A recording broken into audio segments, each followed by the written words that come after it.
Tangail শহরতলি park যেগুলো আছে, যাকে আপনারা সাবেক ইজারাদার হিসেবে চিনেন, সেই পরিচিত মুখ আজিবর। আজ আমরা চলে যাচ্ছি সেই আজিবরের পারিবারিক কলহ, বাল্য বিয়ে, একাধারে বহু বিয়ে সহ নানাবিধ কার্যক্রম তার সাথে ঘটে যাচ্ছে। আর তাকে অভিযোগ করে তার স্ত্রী কন্যারা ইতিমধ্যেই আদালতে মামলা ঠুকিয়ে দিয়েছে। এই মর্মে মামলা দিয়েছেন যে তার বিরুদ্ধে নারী কেলেঙ্কারি সহ যাকে পুষ্ট হিসেবে আশ্রয় দিয়েছিল সেই মাহিমা, অর্থাৎ যিনি আমরা জানতে পেরেছি শহরতলির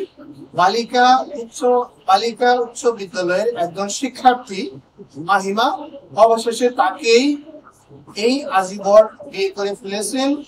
আর এর পূর্বে যার স্ত্রী হেলেনা বেগম, আজিবরের স্ত্রী হেলেনা বেগম, যাকে মারপিট করেছিলেন আজিবর এই অভিযোগে, এই কারণে যৌতুক নিরোধক আইনের মামলা আদালতে ঠুকিয়ে দিয়েছে।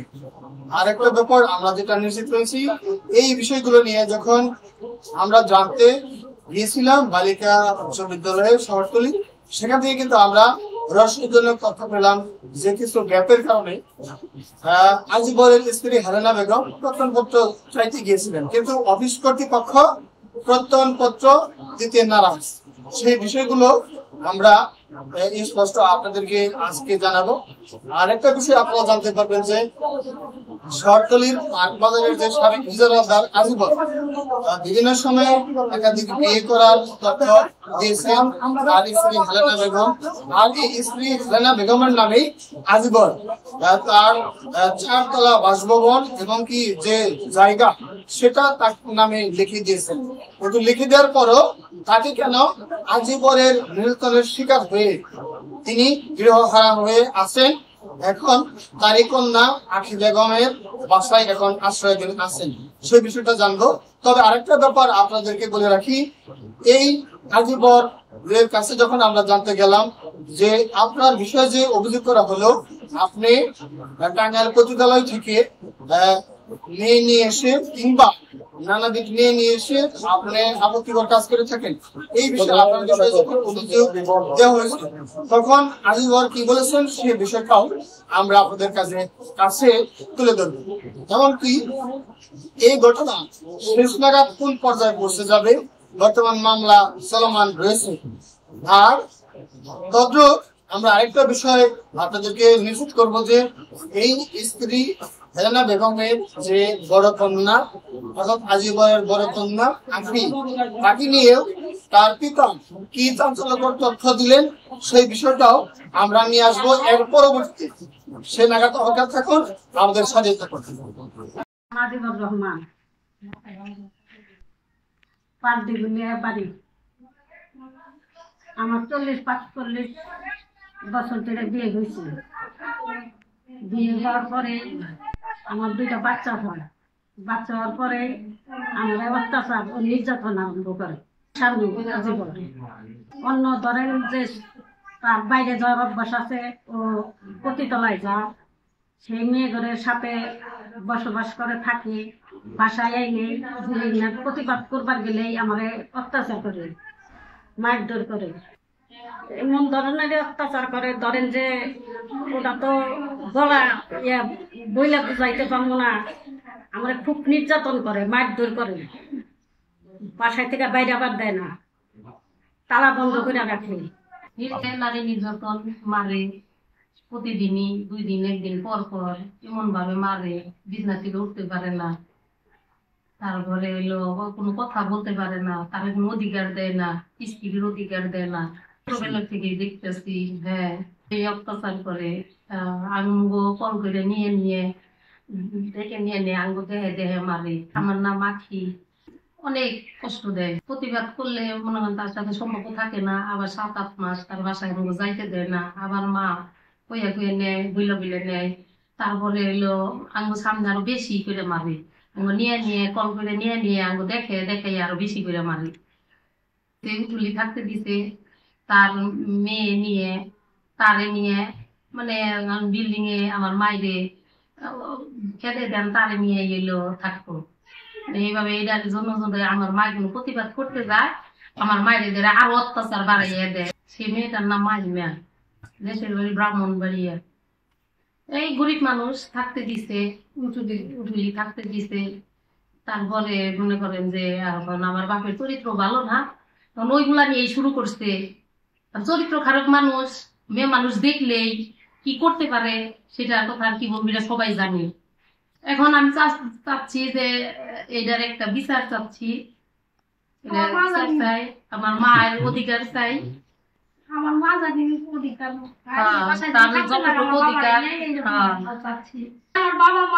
আমার বাপের অন্যায় বেশি। আমরা থাইকে দাঁড়াইয়া থাইকে দেখে বুঝতেছি আমার বাপের অন্যায় বেশি, আমার মায়ের কোনো দোষ নাই। আমার মায়ের দোষ ছাড়াই আমার মায়ের সে নির্যাতন আঙ্গ ডাইকা নিয়ে অত্যাচার সামনে আঙ্গ শুদ্ধা করে। আঙ্গ নিয়ে যখন আমার মায়ের মারে নায়ন নিয়ে, তখন তা ওটা আঙ্গও মারা হয়, ঠিক না? আমার মায়ের এমন অত্যাচার করে, আমরা স্বামীর বাড়িতে থাকি, আমার মায়ের এমন অত্যাচার করে, মারে ছেড় দেয় যে তোরে মাইরা ফালামো, মাইরা ফালাইয়া তোর পোলা বান্ধে 10 ভরি সোনা দিমো, দিলে তাই আমার নামে আর কেসও করবো না, কিছুই করবো না। আমি তোর মাইরে আমি হইলো বিয়ে কইরে অন্য মহিলার সাথে সংসার করুন, তাও তোর সাথে সংসার করুন না, এইসব কথা বলি। আমরা স্বামীর বাড়িতে থাকি, কখন আমার মায়েরকে মাইরা ফালায়, আমি আমার মেয়ে উপস্থিত থাকতে আমার মায়েরে এই গলার মধ্যে টিভি দিছে। টিভি দিলে আমার মায়ের অজ্ঞান হয়ে পইরা গেছে গা। পইরা গেলে আমার মায়ের ওই অজ্ঞান অবস্থায় আমার বাপে আমার মায়ের পায়ের উপরে পাড়া দিয়ে বসে দাঁড়িয়ে রয়েছে। দাঁড়িয়ে রইলে এখন আমি বলতাছি যে তুমি নামো, কয় না মাইরা ফালামো। এই হুমকি দিছে আমার যে এলো মাইরা ফালামো, আমি নামো না, তোর মায়ের মেরা ফেলাম। পরে আমরা স্বামীর বাড়ি থাকি, কখন আমার মায়ের মাইরা ফেলায়।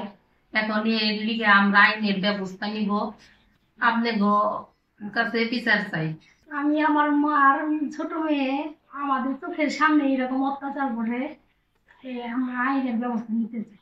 মারধর করে অনেক আমার বাবা, শুনে না, মানে না, আমাদের সামনে মারধর করে, আমরা বললেও শুনে না। তার টাকা আছে, সে বলে যে থানায় টাকা দিলে সব শেষ, থানায় টাকা দিব, কথা বলে আমাদেরকে। কিন্তু আমরা সবকিছুরই মানে তার সাথে পারি না। এখন আমরা আইনত ব্যবস্থা নিতে চাই। খালি এই জায়গায় আমার মারে নির্যাতন করে না, আঙ্গুর সাথে করে। মার নির্যাতন না, আমাদের নির্যাতন, আমাদের কল করে নিয়ে নিয়ে আমাদের মায়ের মারে। এটা মানে সামনে এইগুলা সে প্ল্যান করে এইসব করে, এই সব কিছু তার প্ল্যান করা, যা করবো সব প্ল্যান করা। আইনগত ব্যবস্থা নিচ্ছি, সব মিলে তার বিচার চাই। আমার মায়ের যে অত্যাচার করে, আমার মায়ের হইলো অধিকার চাই, ফিরে চাই। তা এটা হইলো বিচার করবেন, বিচার চাই। আইনে বিচার যা হয়, নারী নির্যাতনের বিচার যা হয়, আমরা ওই বিচারই সঠিক বিচার, ন্যায্য বিচার ওইটাই চাই। এরকম বর্তমানে তোরা আজীবনের পুরান বউ আসছিল সুন্দরী করে আসছিল। ওই মেয়ের একটা পতনপত্র চাই, দাম করে পতনপত্র আপনাকে দেওয়া যাবে, পতনপত্র দিতে হবে।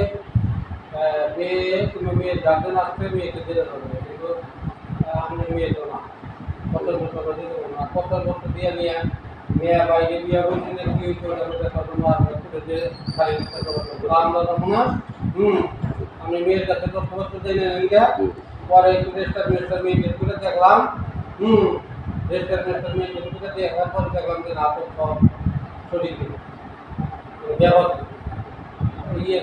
লেখাপড়া গেল, যে কারণে তথ্যপত্র দেওয়া হয় না, দেওয়া যায় না, ওই অবস্থায় তবে যেভাবে তা কইলে ব্যবহারিক নাকি ওই পার্কের বাজারে গ্যাপ আছে বলতে বোঝানো হলো কি? গ্যাপটার মধ্যে হয়তো মেয়ে তারা আগের বার ভর্তি হয়েছিল, কিন্তু পরে করে নাই, ভর্তি হয় নাই। কিন্তু এই প্রতিষ্ঠানের শিক্ষার্থী, এই প্রতিষ্ঠানের শিক্ষার্থী বলে দাবি করে, আসলে পুরো নাম পেলাম। আমাদের প্রতিষ্ঠানে পড়তে আসে না, টোটালি আসে না। আসতো কোনো সময়, হ্যাঁ কখনো আসতো করতে? এই জানিয়ে তো আমরা বিচার বিশ্লেষণ করি যে এটা কার মেয়ে, মেয়ে তো আমরা 8-9 মেয়ে একদিন করলে তোলা হয়, 2 দিন তোলা হয়, 15 তোলা হয়, ওইভাবে তো আমরা ই করে দিই, আমরা যদি যাচাইবাজি কাজ সেক্ষেত্রে স্যারের অনুমতি নিয়ে আমরা দেখতে পাচ্ছি। আপনি কি আজিবর সাহেব বলছেন? আমি আপনি কি ইজারাদার ছিলেন না পার্ক বাজারে? ওইটা ভাই আপনি এখন ইজারাদার মানে আছেন কি দায়িত্ব হিসাবে? ও সাইরা দিছেন নাকি কোনো সমস্যা ছিল?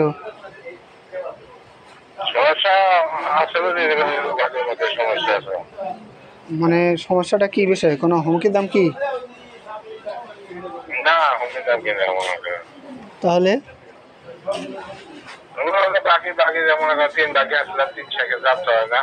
হ্যাঁ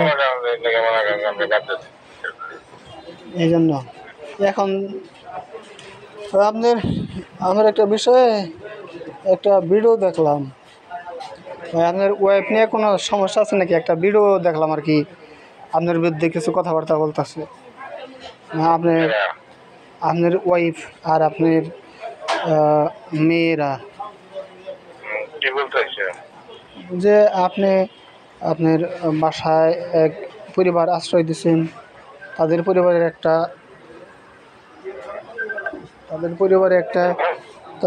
একটা মেয়ে আছে, এই মেয়ের বিষয় নিয়ে আপনাকে আমি একটু কথা বললো।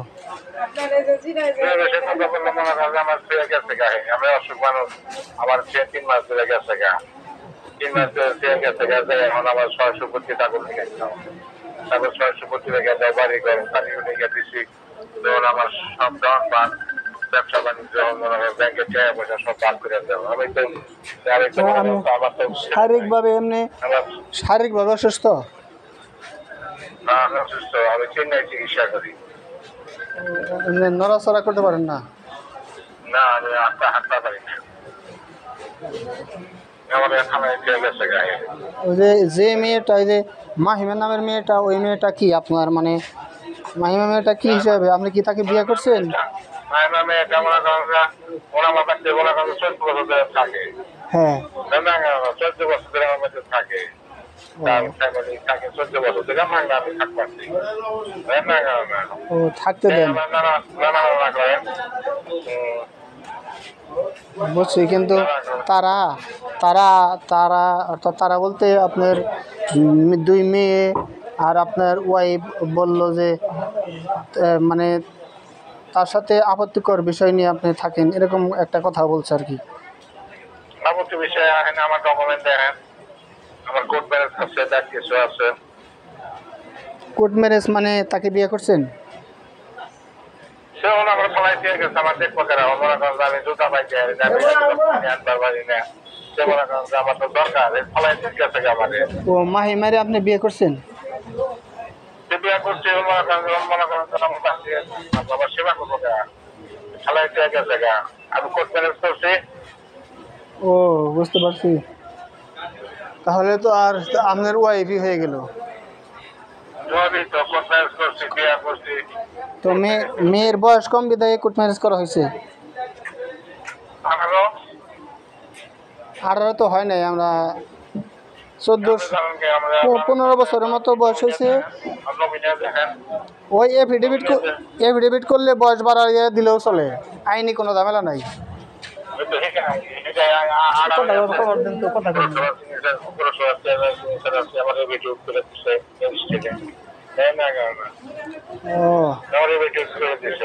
বুঝতে পারছি, বিষয়টা আমি জানলাম, কিন্তু আপনার মেয়ে প্লাস আপনার ওয়াইফ যেহেতু বিরুদ্ধে বলছে বিদায় আমি আপনাকে প্রশ্ন বিষয়গুলো জানলাম। ঠিক আছে,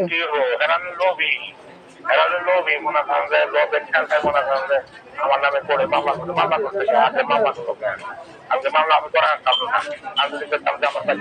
করে ইদানিং মামলা করছে তাই না? ওই হেলেনা বেগম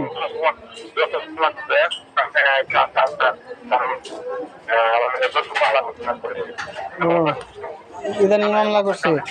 আর ওই যে আচ্ছা আপনার ওই যে মেয়ে দুইটা ওই মেয়ের দুইটা কোথায় বেঁধেছে টাঙ্গালি এই তার বসা ওই বেড়া ফসমা বড় মেয়ের জামাই কি বিদেশ থাকে জি আপনার বড় মেয়ের জামাই কি বিদেশ থাকে ওরা মনে করছে যে গরমে আমার বিদেশে ওরা মনে করেন বিয়ে হয়েছে একদম বিয়ে হয়েছে আপনার ইমাম সাহেব বুঝছেন না কারণ বড় মেয়া ইমাম সাহেবের বিয়ে হয়েছে কত মাই বিয়ে দিয়েছিলাম বিয়ে দিয়ে নেই কোথা ডিস্টার্ব করবেন কথা খবর দেন সম্পর্ক না চার মাঝে কথা বলছে মাঝে মনে করেন ইমাম সাহেবের মসজিদের ইমাম সাহেব পরে পরে মনে করেন সেরা মাঝে মনে করেন জামাই চাকরি মনে করেন নোংরা কাম করছে আবি দাবি করছে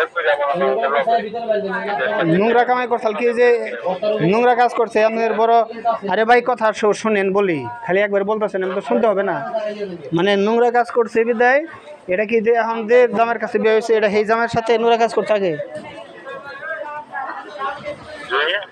মানে আপনি বড় মেয়ের যেটা বলতেছেন মানে স্বামী থাকাকালীন অন্যের সাথে নোংরা কাজ করতে এটা কি সেটা কোনটা সে কি যে বর্তমানে এই স্বামী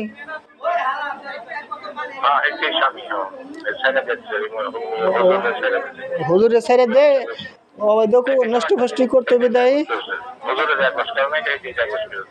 আচ্ছা এই আর ছোট মেয়ে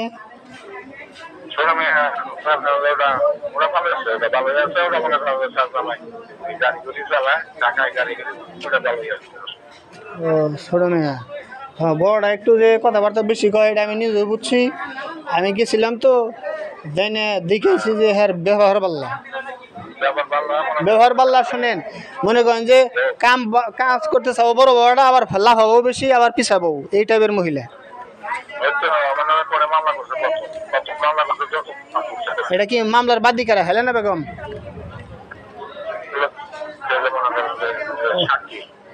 ও আমার বড় মেয়ের নাম কি